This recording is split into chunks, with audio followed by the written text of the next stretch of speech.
Okay, good morning mga kababayan, mga ka-G-Frogs. Dito ako ngayon sa municipality ng Siraway, sa Buanga del Norte. Ayan, dito kami sa may police station. May pina-follow up lang kami dito.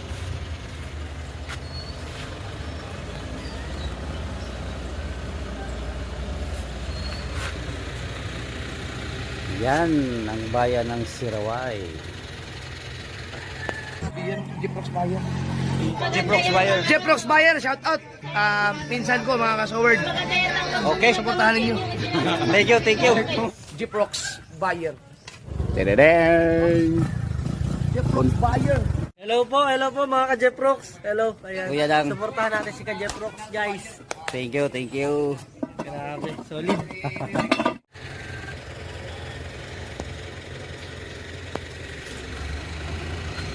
Okay.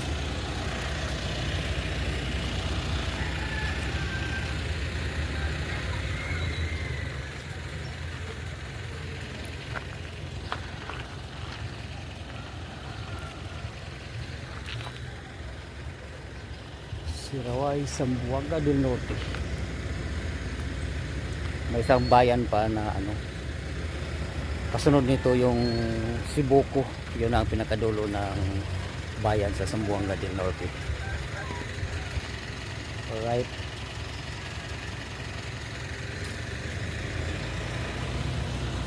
Yan, ang police station. Ayun din ang Siraway Fire Station.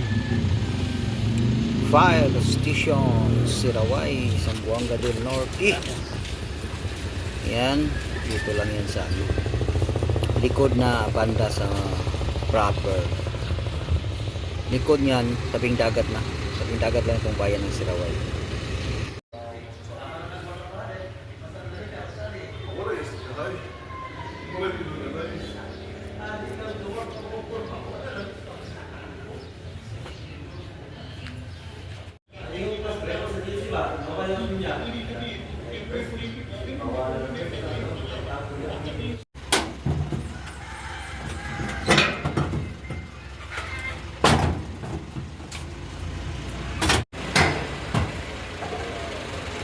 Tinanggal namin ang signboard kasi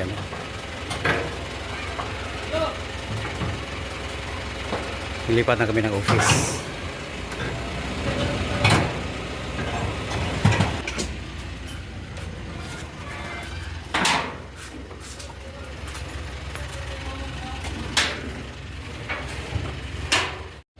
Tapos na namin pinarga.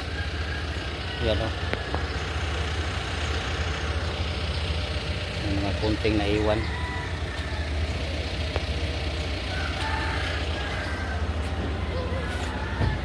Chapel San Roque.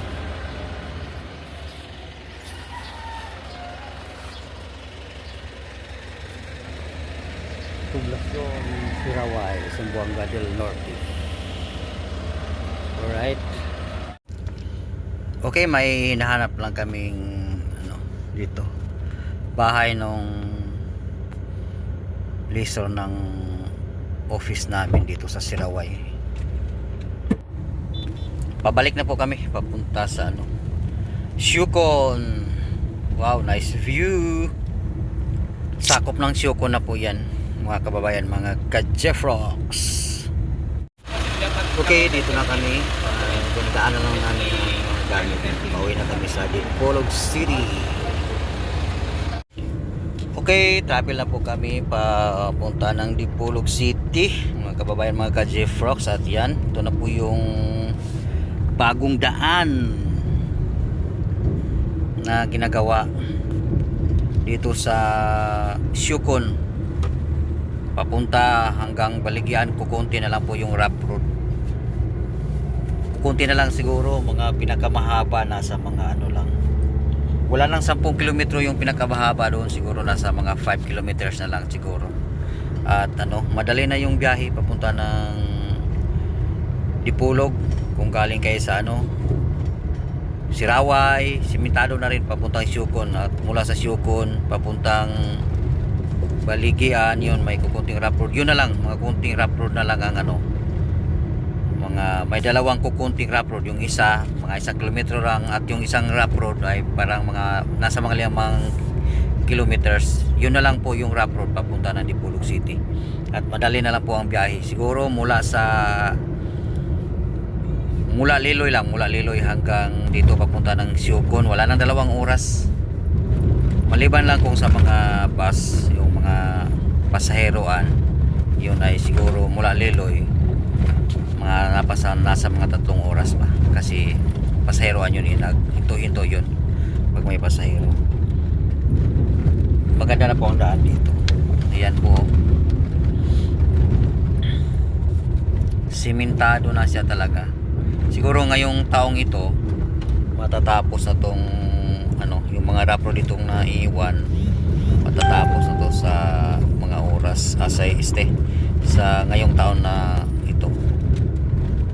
Alright, tutok lang po tayo mga kababayan, mga ka-JProx, at yun, maganda pa rin ang mga daan dito sa unahan. Yung ginagawa pa rin, may ginagawa, ongoing pa yung trabaho. Ito yung kukunti lang itong rapro na to. Yan, nasa gilid ng bangin. Na ito, baligyan na to, sakop ng baligyan na to.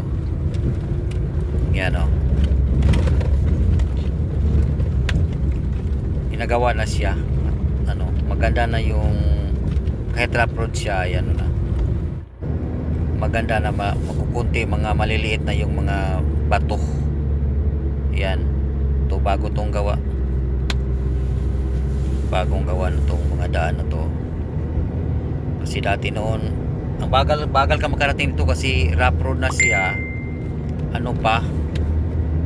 Malalaki pa yung mga bato, hindi yung mga kukunti lang na mga bato na rough road na magandang patakbo. Hindi ka talaga makapagbilis pagtakbo kasi malalaki yung mga bato na rough road siya. Kaya ito ngayon, simentado na siya.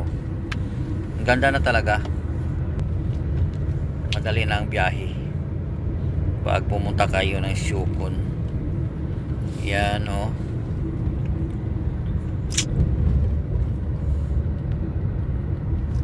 dito banda ay natapos na hanggang na to, hanggang palampas ng baligyan. Simentado na siya. Okay na talaga dito mabiyahe, hindi tulad noon mga year 2000. Talagang mahirap ang daan talaga dito, at yung biyahe ng habal-habal ay napakamahal, 1,000 yata papunta ng Liloy. Yun at talagang talaga dito, yung bawat gilid ng kalsada ay virgin forest virgin forest. Talagang ang daming mga kahoy mong makikita, may ilan lang dyan na mga tinanim na mga kahoy, yung mangyom lang. Pero yung mga ganun, ayan, mga wild tree. Ayun may pa rin kunting landslide, yung hindi pa natapos, yung hindi masyadong nakuna ng lupa, yung hindi na slope, yung hindi masyadong slant, mabagsak pa rin. Ayan, gumagawa sila ng drainage. Ay pala ito, yung control ng lupa. Yan, kung may parang siwol, kung siwol sa dagat, ito ay sa lupa, kaya ito land control. Soil control.